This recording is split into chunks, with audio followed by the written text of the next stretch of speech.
ନମସ୍କାର ଦର୍ଶକ ବନ୍ଧୁ, ମୁଁ ବିକାଶ ଆପଣମାନଙ୍କୁ ସ୍ୱାଗତ କରୁଛି ଆଜିର ଆଉ ଏକ ନୂଆ ଭିଡିଓରେ।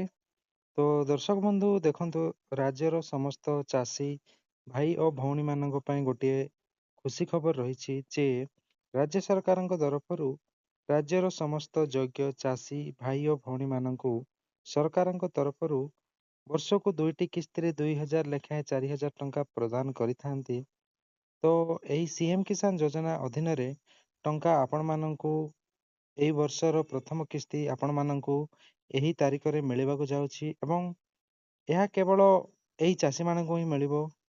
ତ ଏହାର ସମ୍ପୂର୍ଣ୍ଣ ଡିଟେଲ୍ସ ଆଜିର ଏହି ଭିଡ଼ିଓରେ ଆପଣମାନଙ୍କୁ ମୁଁ ଜଣାଇବି। ଭିଡ଼ିଓକୁ ଶେଷ ଯାଏଁ ଦେଖନ୍ତୁ। ଏହି ସିଏମ କିଷାନ ଯୋଜନା ଟଙ୍କା ଆପଣମାନଙ୍କୁ କେବେ ମିଳିବ ଓ କେଉଁମାନଙ୍କୁ ମିଳିବ।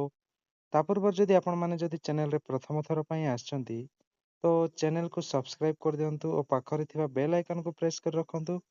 ଫଳରେ ଆମ ଚ୍ୟାନେଲରେ ଯାହା ବି ଅପଡେଟ୍ ଆସିବ ସର୍ବପ୍ରଥମେ ଜାଣିପାରିବେ। ତ ଏବେ ଚାଲନ୍ତୁ ଭିଡ଼ିଓଟି ଷ୍ଟାର୍ଟ କରିବା।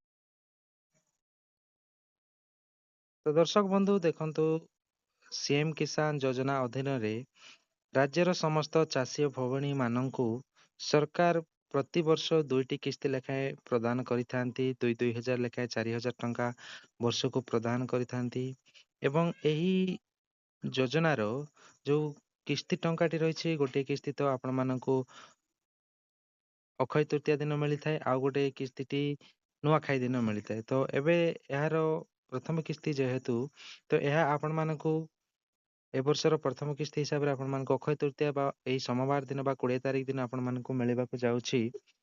ତ ଏହା କେବଳ ଏହି ଚାଷୀମାନଙ୍କୁ ମିଳିବ ଯେଉଁ ଚାଷୀମାନେ କି ପୂର୍ବରୁ ଏହି ଟଙ୍କା ପାଉଥିଲେ ଏବଂ ତ ଏହି ଟଙ୍କା ଯେଉଁମାନେ ପୂର୍ବରୁ ପାଇ ଆସୁଥିଲେ ସେମାନଙ୍କୁ ତ ମିଳିବ ନିଶ୍ଚିତ ଭାବରେ।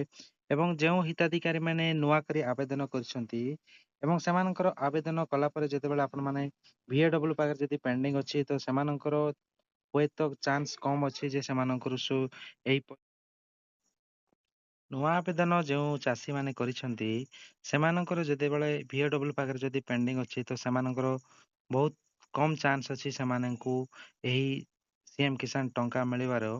ଏବଂ ଯେଉଁମାନଙ୍କର ଡିଷ୍ଟ୍ରିକ୍ଟ ପେଣ୍ଡିଂ କିମ୍ବା କଲେକ୍ଟର ପେଣ୍ଡିଂ ଅଛି କିମ୍ବା ଷ୍ଟେଟ୍ ଲେଭେଲ ପେଣ୍ଡିଂ ଅଛି ତ ସେମାନଙ୍କୁ ତ ଏଇ ଟଙ୍କା ନିଶ୍ଚିତ ଭାବରେ ମିଳିବ 20 ତାରିଖ ଦିନ।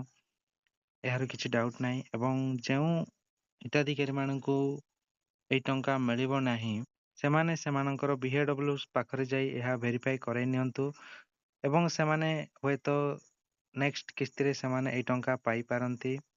ତ ଏହାର ତ ସିଏମ କିଷାନ ଯୋଜନା ଅଧୀନରେ ଏଇ ମାସ 20 ତାରିଖ ଅକ୍ଷୟ ତୃତୀୟାରେ ସମସ୍ତ ଚାଷୀ ଭାଇ ଭଉଣୀ ମାନଙ୍କୁ 2,000 ଟଙ୍କା ପଇସା ଆର୍ଥିକ ସହାୟତା ଭାବରେ ପ୍ରଦାନ କରିବେ ରାଜ୍ୟ ସରକାର।